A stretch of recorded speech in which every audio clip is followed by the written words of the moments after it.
special presentation.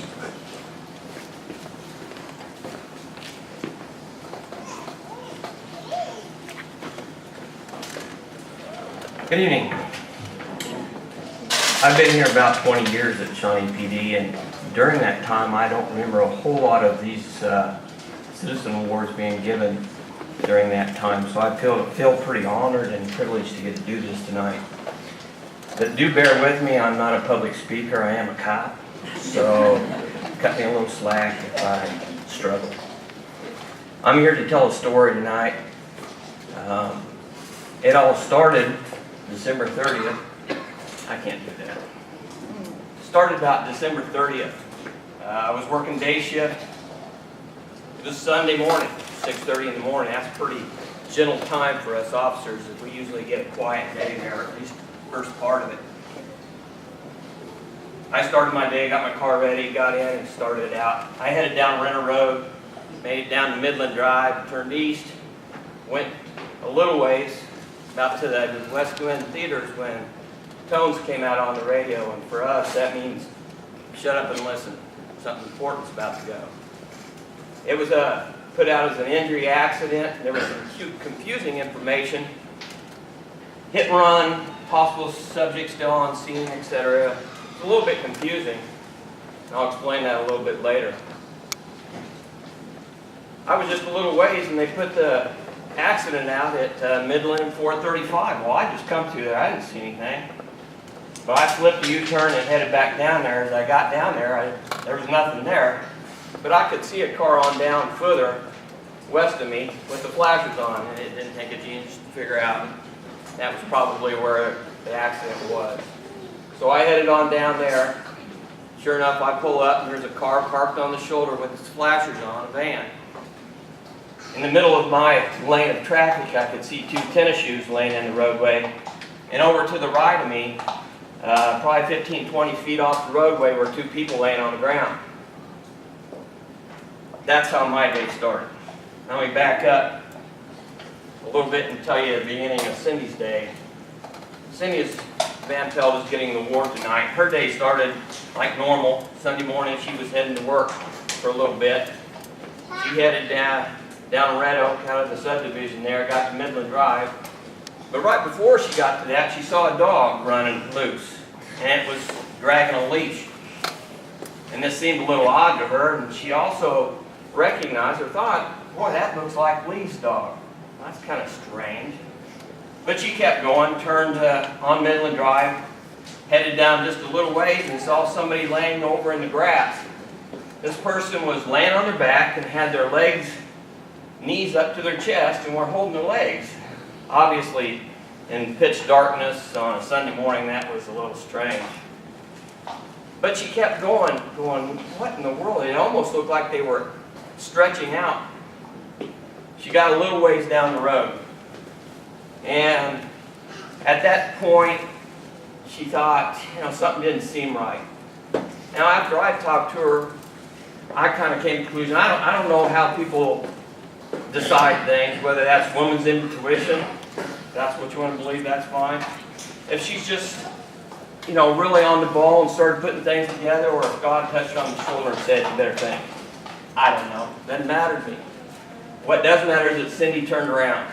Thought I better go see what was going on. It didn't seem right to her, so she flipped to you and started back. As she started back, this is early in the morning, folks. This is Sunday morning. It takes you a while to start processing. At least it does me. So I understand when all of a sudden the light bulb kind of went on and she thought, Lee's dog, person in the grass, could that have been Lee?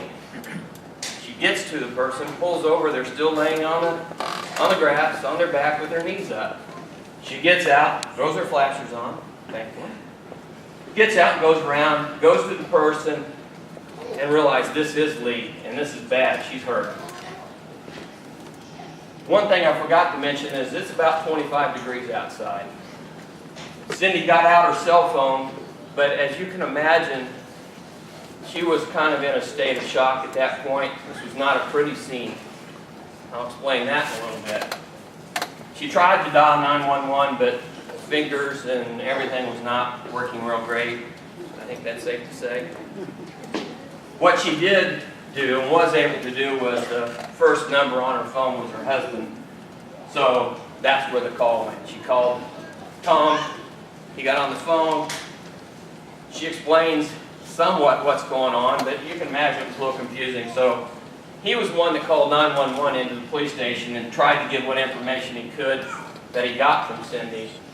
And that's why the information was somewhat garbled. But it didn't matter because it got us coming. So that's where our stories come together. Cindy got down there, found Lee, started giving her comfort, got the police around. We got there. When I walked down and found him, Lee was still on her back with her legs up to her chest. And as I walked down there, I could clearly see things weren't right. First of all, her face was covered in blood. That doesn't take a genius to figure that one out. But she had been hit by a car as she was walking her dog that morning. She got hit from behind, never saw it coming, didn't know it was going to occur. But as you can imagine, getting hit by a car at 35 miles an hour is pretty devastating to you. As I started down there to see what I could do, first thing I noticed, since Lee had put herself in that position, her pants legs were up because her knees were up, and I could see her legs, part of her leg exposed, and the part that I could see, you could clearly see that the straight line that normally goes from the knee to the ankle wasn't a straight line anymore. And it was true for both legs. It was a pretty gruesome scene. But Cindy went right down there, laid down. She was laying on the ground beside her with one hand around her head, giving her comfort. Now we determined later, when we started piecing a lot of this together, that Lee had been laying there, I think I remember somewhere between 20 and 40 minutes, and it's 25 degrees out, folks. And she was tore up pretty bad. Got the ambulance there and got her off to the hospital. Well, Cindy stayed with her, rode with her in the ambulance to the hospital, and then later when I got to the hospital, Cindy was still there. See, it was kind of bad timing for Lee. Her husband's a pilot. He was out of town. I believe Atlanta, maybe? Mm-hmm. Anyway, he was out of town. Two of her children were on a band trip with Shawnee Mission Northwest, I believe, down in Florida. And another child was visiting family because this was Christmas break. Nobody was home. Everybody was gone. But Cindy stayed with her. I came to the hospital to do follow-up and to recover clothes for our investigation and whatnot. I left around 10:30 that day when they took Lee into surgery. Cindy was still there. And I'm not sure, I don't know to this day how long she stayed there, but I assumed all day. There was other people starting to show up. They got a hold of Lee's husband and let him know what was going on so he could come home. In that accident, and I talked to Lee earlier, I apologize, but I think you all ought to know how devastating that was. She had gone through part of the windshield of this car, had severe lacerations on her head where she went through that windshield. She completely made a hole in that windshield. She had a broken nose, a dislocated shoulder. She had 2 broken bones in her neck. She had compound fractures to both legs. And I'm sure there was quite a few more injuries. Those were the ones that I know of. And I think that's enough to give you guys an idea of exactly what she went through. That morning when Cindy made that U-turn and went back, she got the ball rolling. We tried to talk with Lee to get information for that accident. Lee was in shock, and about the only thing she kept repeating was, "I'm hurt, I'm cold, I need help." Well, because of one person, she got it. That's our story. We're lucky enough to have Lee here today. She and herself, I know in this day and age, hero gets thrown around a lot. I don't really know what a hero is anymore. Probably dropped one on me, I wouldn't know. But I do know there's times when people do heroic acts, and I believe Cindy did that day. It was that gruesome, but she didn't worry about that. She went down and comforted Lee and stayed with her, got the police there, and went to the hospital. And the fight that Lee went through that day, and since then, has been incredible. That's my story. That's Cindy's story. I think it's a tremendous story. I haven't seen very many of that type of act in 20 years here at Shawnee. So, with that, Cindy Van Pelt.